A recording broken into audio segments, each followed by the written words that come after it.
welcome back to my channel. It's your girl Lucy, aka Life and Love. And if you're new here, welcome.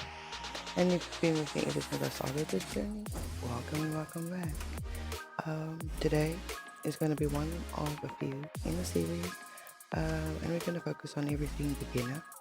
So if you want to follow along with me, um, do so. You can tag me on all my social media. I have posted a video um, that has all my tags in it.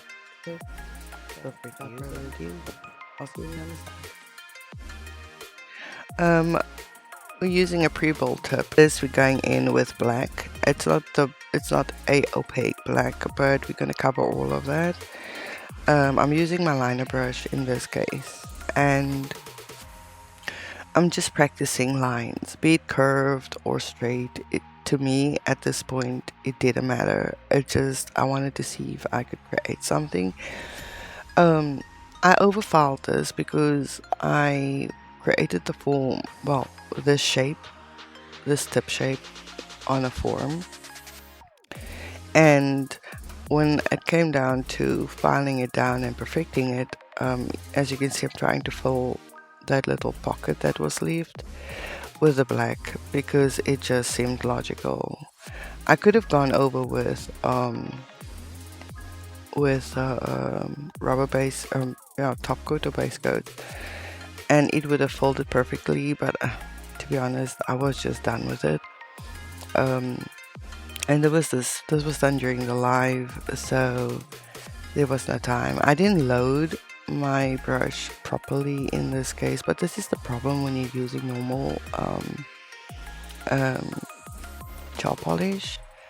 I wanted to have like a very thick line at the top and a thick line at the bottom, and I do believe it's in here where you will see me diverting away from it, because I didn't want to close up everything.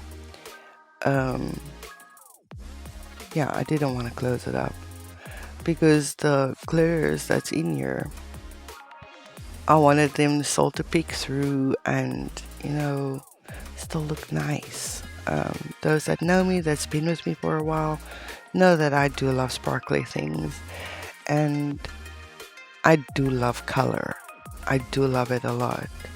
So I was playing with these lines and realized that I went a little too low, and as you can see, it's hitting the design, the encapsulated design.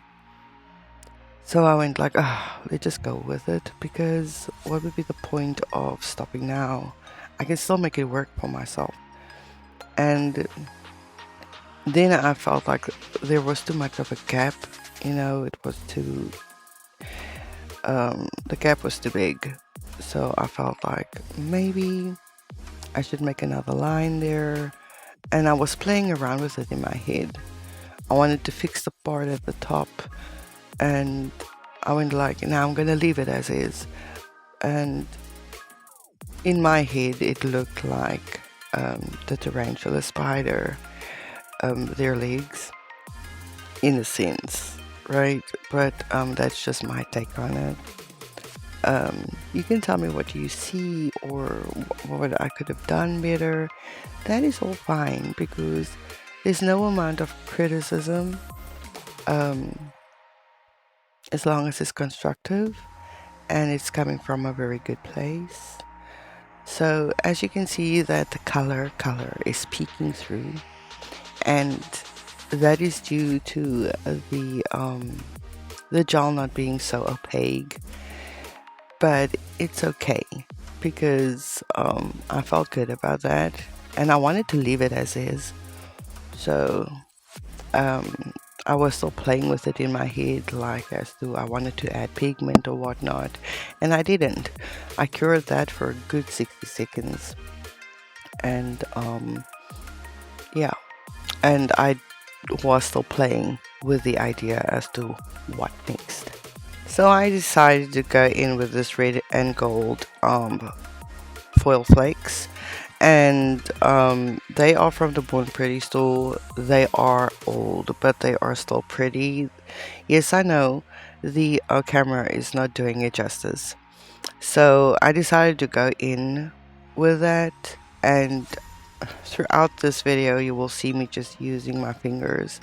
Not that I have those makeup applications, but applicators, I do, but I felt it just more easy for myself. I was tired, like really, I was knackered.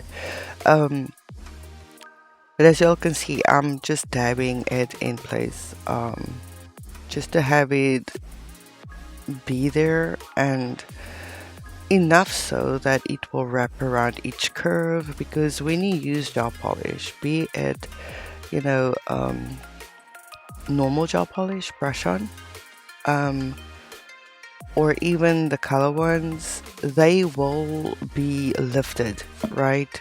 They when they cure, they'll have like this um, almost mini embossed lift to it, but it's hardly noticeable. But if you run your finger over it, you will feel it.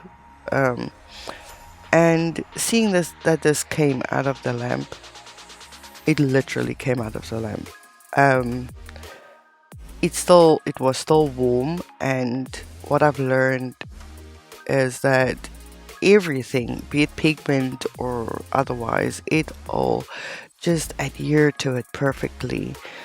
And the amount of time, depending on your temperature, your environmental temperature, as it cools down, everything is basically just set. It is just there. And I rubbed it in, and as you can see, like, it is not screaming hello or whatever, but it is there, it is present, and it is not taking away from the design um, as much as I thought it would. Um, and it is basically enhancing it, if you're catching what I'm saying. So that is what it looks like, right? Very nice. And I judged myself during the entire course of creating this little tipsy, but she came out fine. I'm gonna go top coat her now. This is a non-wipe. I do believe it's a glaze top coat. um I can be speaking under correction, but what I've learned is that it pops more, right? And it's from the Born Beautiful range. It pops more, but this also prevents staining when you use it over white, because usually with a normal top coat, after a little time, the white kind of dulls a little. With this one, it does not, and it kind of maintains that shine. And I loved how the glitters peeked through these hexagons. I have no complaints. This was the my first time using it. I popped that tip into the lamp for a good 60. I completely forgot about the stove but this way, but here she is. It equals to my next upload. With everything that's going on, please do take care of yourselves and each other. See each other in the next one. Latin smooches.